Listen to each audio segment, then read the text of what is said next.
2 बार 3 बार 4 बार पढ़िए समझ आएगी।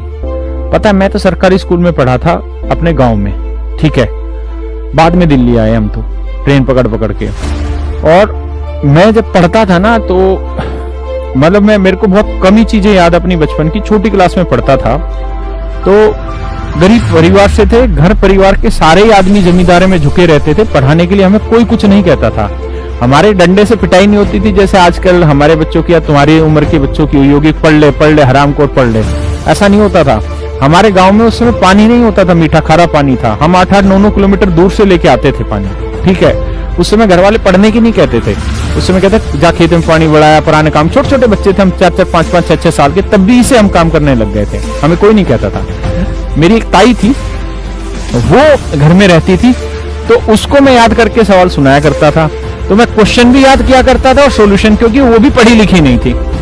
तो उनको पहले मैं क्वेश्चन सुनाया करता था, फिर उसी क्वेश्चन का मैं आंसर सुनाया करता था।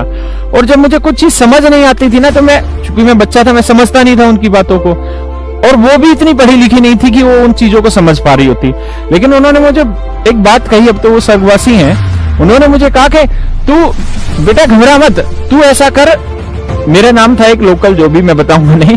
उन्होंने कहा तू घबरा मत, तू यूं कर, सवाल को 2-3 बार पढ़ते रहे, अपने आप समझ में आ जाएगा। भैया बहुत छोटी उम्र की बात है, जब मैं होगा 7-8 साल का हूँ तब की बातें हैं। और उनको ना क्वेश्चन क्यों पता था, ना उनको आंसर का पता था। मैं खुद ही क्वेश्चन सुनाता था, फिर उसी का खुद ही सोल्यूशन सुनाता था।